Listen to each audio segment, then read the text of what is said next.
तो बच्चों एक तुलनात्मक विधि होती है भी हम समानता का नियम होता है h बराबर 9 tan थीटा, h बराबर 25 tan थीटा। यदि तुलना करें तो हल नहीं होगा।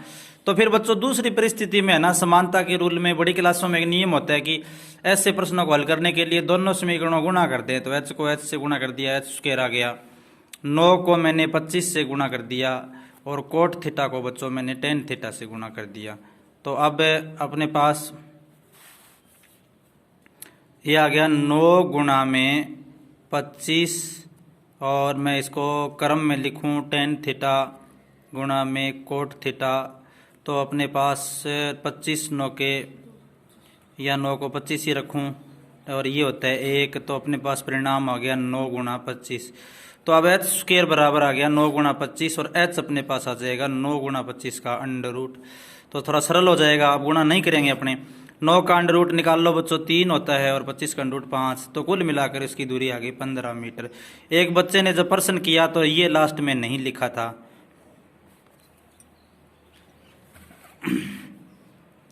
अब जो अपना अगला प्रश्न था कि एक पहाड़ी का ढलान, 5वां प्रश्न था, एक पहाड़ी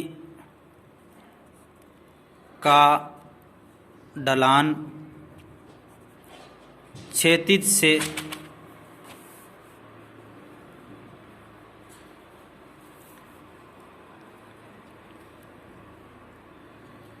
60 डिग्री का कोण बनाता है। ब्लैक पेन है। कोण बनाता है तथा ढलान 500 मीटर लंबा है। 500 मीटर लंबा है। अब लंबा है इसका सेंस ये है भी इस ढलान पर चढ़ने के लिए 500 मीटर चलना पड़ता है। तो इसने कहा है कि पहाड़ी की ऊंचाई ज्ञात करो। पहाड़ी की ऊंचाई ज्ञात करें। तो बच्चों देखो, पहाड़ी तो वैसे तो अब आप पहाड़ी का चित्र बनाओगे कि ये पहाड़ है, अब बच्चे सोचेंगे कि पहाड़ तो ऐसे है, पहाड़ तो ऐसे ही होगा बच्चों। अब इस पहाड़ी की ऊंचाई कैसे ज्ञात करें, ये पहाड़ है। लेकिन जब इसको प्रश्न हल करेंगे तो इसको अलग तरीके से रीड करना पड़ेगा। अब प्रश्न हल करेंगे तो ये मानेंगे बच्चों कि ये पहाड़ी नीचे समतल पर है, ये पहाड़ी का ऐसे ऐसे ढलान है, ये पहाड़ी की ऊंचाई मानेंगे ऐसे भी, ये पहाड़ी की ऊंचाई है लंबवत, और ये बच्चों पहाड़ी का ऐसे ऐसे ढलान मानेंगे। तो चित्र इस प्रकार से बनाना पड़ेगा। मैं ये दोबारा बनाता हूँ चित्र।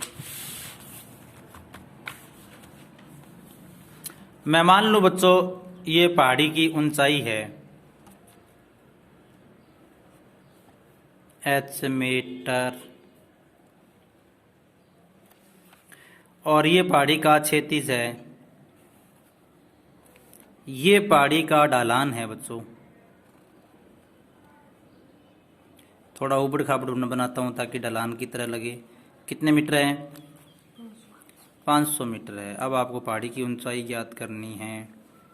और कोण बच्चों ढलान का दे रखा है कितना डिग्री? 60 डिग्री। तो बच्चों दो प्रकार की इसमें देखो बुझाएं अपने को मतलब है। एक तो ये जो पहाड़ी का ये लंब, एक तो हमें लंब से मतलब है, एक हमें कर्ण से मतलब है। तो लंब और कर्ण साइन में आता है। तो इस चित्र में अपने साइन 60 डिग्री अप्लाई कर देंगे। साइन 60 डिग्री लंब बटा कर्ण।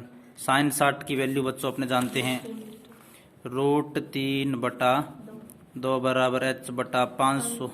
वज्र गुणा करेंगे तो 500 √3 बराबर 2h, या बच्चों 2h बराबर 500 √3, या h बराबर हो जाएगा 500 √3/2, ये आ गया 250।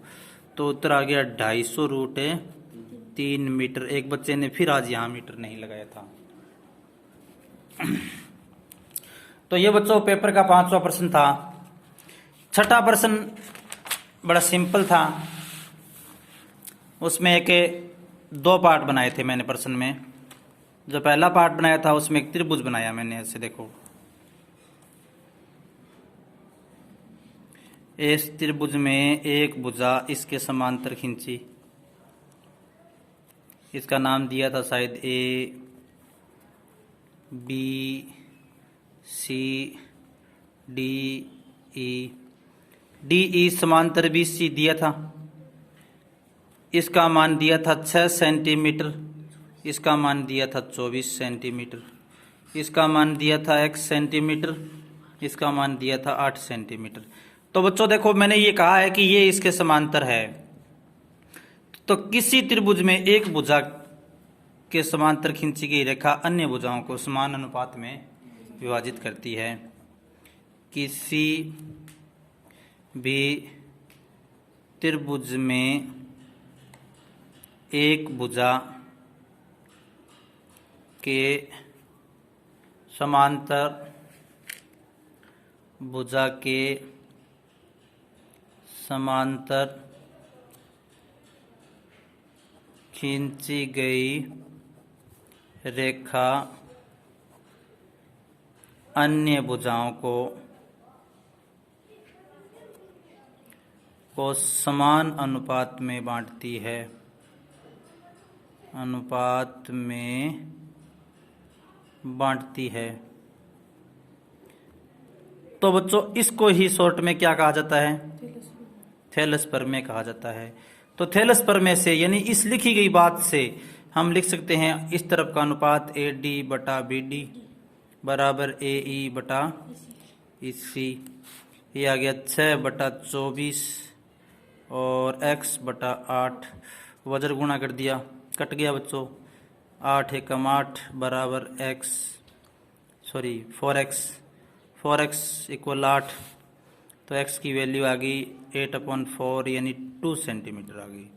ये सवाल हो गया। दूसरा प्रश्न बच्चों मैंने इसी चित्र में एक और बनाया था। देखो मैंने एक वृत्त बनाया था ऐसे यू सर्किल। इस सर्किल में मैंने क्या किया है, यहाँ पर एक भुजा ली है ऐसे जीवा ली है, ये 2 त्रिज्याएं ली है और मैंने 3 निशान बनाए थे, आपको याद हो तो ऐसे ये इसका मतलब तीनों भुजाएं आपस में बराबर है। तो ये समबाहु त्रिभुज है। अब समबाहु त्रिभुज है तो बच्चों इसका प्रत्येक कोण है 60 डिग्री है। फिर इस चाप को मैंने शेष भाग पर मिला दिया था और आपसे ये पूछा था अभी इस कोण का मान कितना होगा। तो किसी चाप द्वारा जो केंद्र पर कोण बनता है उसी चाप द्वारा जो शेष भाग पर कोण बनता है वो उसका आधा होता है। यानी शेष भाग वाले कोण का, शेष भाग वाला जो कोण है वो केंद्र वाले कोण का आधा होता है। तो x का मान आ गया बच्चों 30 डिग्री। इस प्रकार से ये प्रश्न हुआ। फिर मैंने एपी के प्रश्न दिए। क्या प्रश्न था? 7वें प्रश्न में पहला प्रश्न था बच्चों मेरे पास 2, 7, 12 का 10वां पद ज्ञात करना है। तो पहला पद था बच्चों इसमें 2, डी इसमें था 7 माइनस 2, डी आ गया 5। 10वां पद बच्चों बड़ा सरल क्वेश्चन है, a प्लस 9 डी।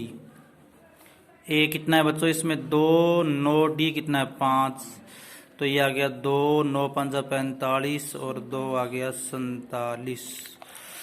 अब बच्चों दूसरा प्रश्न जो था 3, 6, 9 डॉट डॉट 42 में कितने पद है, मतलब इसमें पद ज्ञात करने हैं। तो पदों की संख्या का मैंने सूत्र बना रखा है L माइनस ए बटा d plus 1। LED LED LED plus 1। L कितना है 42, A कितना है 3, D कितना है सार्वंतर 3 प्लस 1, 42 में 3 गए 39।